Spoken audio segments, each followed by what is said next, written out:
Hello, welcome to Carrow Road, where Norwich City are still top of the championship table. I'll just make sure I don't get run over. They have beaten Hull City 3-2 here on Wednesday night. That of course makes it 5 successive league wins. Also having built up the pressure of Norwich having to deal with Norwich getting in there first at the weekend, and what will Leeds and Sheffield United do? Well, this time it was Norwich being asked the question after Leeds and Sheffield United both won last night, and Norwich delivered the right answer. Just about though, and I think, let's be honest, Norwich have had a lot of this their own way. They have been phenomenal. Expectations have crept. It wasn't expectations that delivered Norwich to this position. We almost had to eradicate expectations.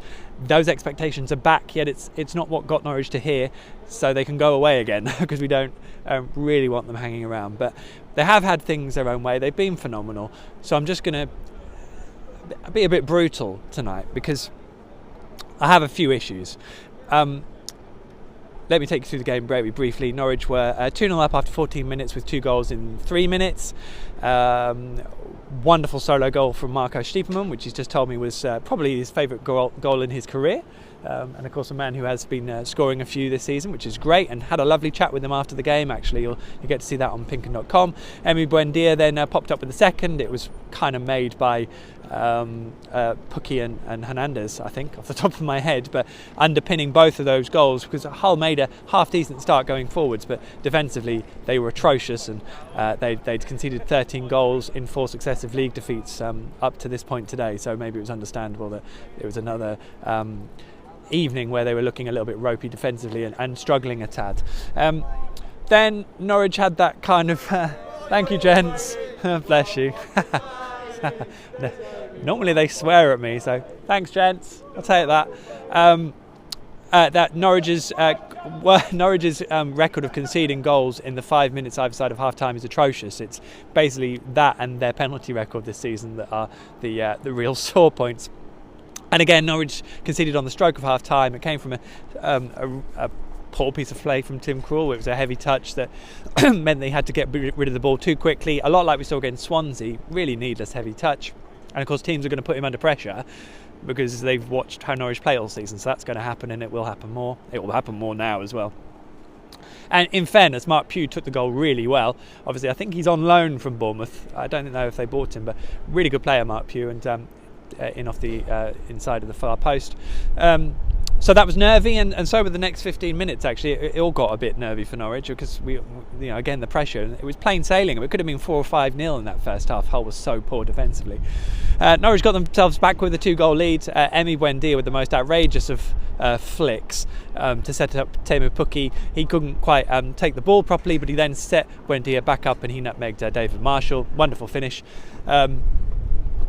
That was on 60 odd minutes, I think, and then we had a long period where ultimately Hull got themselves back to within a goal on 87 minutes. They also had 4 minutes of added time, a little bit of pressure. Chris Martin getting the goal, a well taken header from obviously a former Canary who got a nice reception too, but that kind of put the pressure on, and it was worrying times. So the issues I have really are, I have no issue with the retention of the 11 that Daniel Farke is sticking with. He's unchanged. Norwich are winning games, fair play, and understandably the players know if they're playing well as a team more than anything, then they'll keep their place. No issue with that at all.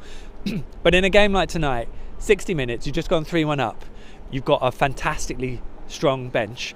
You lose nothing by changing the side, by freshening the players and the minds on the pitch. For me, a lot of the issues from 60 to 80 and 90 minutes were tired minds. Norwich were making poor decisions, and these players have played a lot of football. It is high pressure from themselves more than anyone else.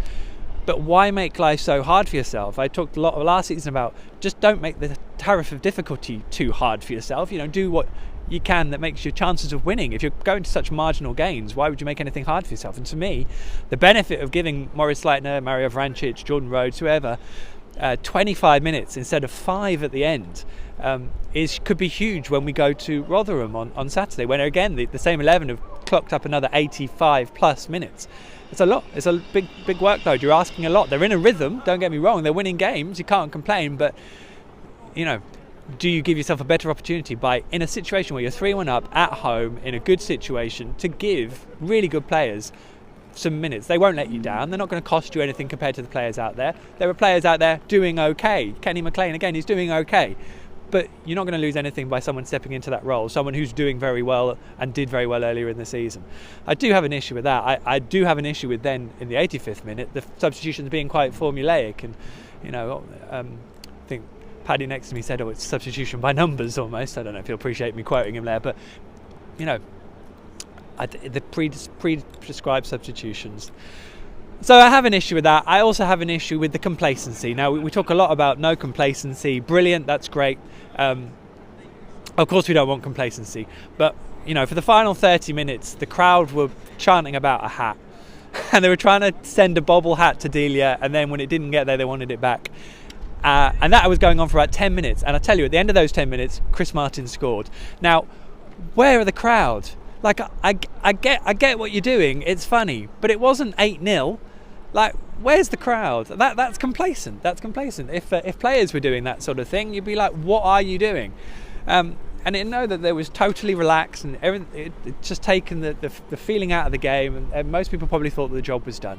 But when you actually watch the game, which they weren't because they were throwing around a hat, you could see the game wasn't done. And, crowd, atmosphere, noise. Marco Schiefman wanted to actually say the point. We need you if we're not on the front foot or things are difficult, because you will help make our lives easier. Everyone has a part to play in finishing this job. And I can tell you, Leeds and Sheffield United are not going to give an inch, even though they play each other. It's only one game. Yeah, one side will lose, but there are still 9 games after that. So it's just 8 games. 8 games after that. But it's a point. And I think between that, the substitutions, and trying to keep the side fresh, just giving yourself a chance. Everyone talks here about no complacency, open-minded, you're always learning. They're great things to say. They're great cultural things to do. Let's see that. Let's see that. Of course, Norwich have made it 5 wins on the trot. They are top of the league. It's as you were again with the game less. They are in a phenomenal position, and I only say these things out of concern that Norwich go and finish the job, because they've been so good this season. It would almost be a shame that to be at that level, anything would undo it. And I don't for one moment necessarily think it will. Norwich may be able to scoot through the rest of these games and finish the job without any help or any concern over tonight. And you know what? Fair play, they completely deserve it. But I think, I want to give my opinion, and these are my opinions, and that's where we are. There was, of course, big news before kickoff as well. Daniel Farker and his backroom team, so that's assistant Eddie Reamer, first team coach Christopher John, and their head of performance, Christoph Domagala, he off of Paul Lambert Scruff's fame and false red cards, all signed new 3-year deals. They're all contracted to the club until June 2022, so that would be a 5-year reign if it gets seen through. Of course, the football doesn't really work like that, but it's something that's been done for a little while. I think they wanted to pick their moment as to when they went with it, and tonight was the moment. In truth, Hull was so poor defensively in the first half, it probably didn't make a great difference in terms of ratcheting up the noise, but it's job done. Everyone knows where they are now. It's a great position for Norwich to be in, and in terms of football, obviously you don't know how long these things last, but of course it's great news, and it means that Norwich can build up on things. I've got the photographers doing funny faces at me, so that's good. But so ultimately, a really positive occasion. So it's probably a shame I've had a rant about 2 points, but sometimes things need to be said. Norwich are top of the league. That's most important. We've got loads to talk about, and of course, Norwich go to Rotherham on Saturday. Now, Rotherham won at QPR today. Great result for them. That's going to be rugged, and Norwich haven't done too well there the last 2 times I've been to the New York Stadium, from what I can remember. A word too for Preston and Alec Neil, who have picked up a phenomenal win at Middlesbrough, who were down to 10 men. And of course, Norwich go to Middlesbrough after the weekend and after the international break. So it's going to be interesting what they do at the weekend that tees up that situation, because then they're going to start getting a little bit twitchy. They're clearly now out of the top 2 picture, and they've just got to be careful they don't slide anywhere out of the top 6, because there are a few form sides coming up on the rails: Preston, Aston Villa. So it could be quite an interesting dynamic when we head to Borough. Worth pointing out as well, Preston have still got to play Leeds and Sheffield United before the season is done. I don't feel like I've spoken enough about Emi Buendia, but then I have all season. He is football heaven, as everyone knows. What a player. What a player for Norwich City to have on their books. Let's not worry about what happens in the summer, here, there or everywhere. Just enjoy the fact that he's here now. May well be the kind of performance tonight, ultimately, that is exactly why Norwich do go on to get promotion, because they have somehow managed to win when it could have all gone so wrong and we could have been waiting for it. Loads more reaction, PinkUn.com, enjoy it, and we will see you, of course, up in Yorkshire come the weekend.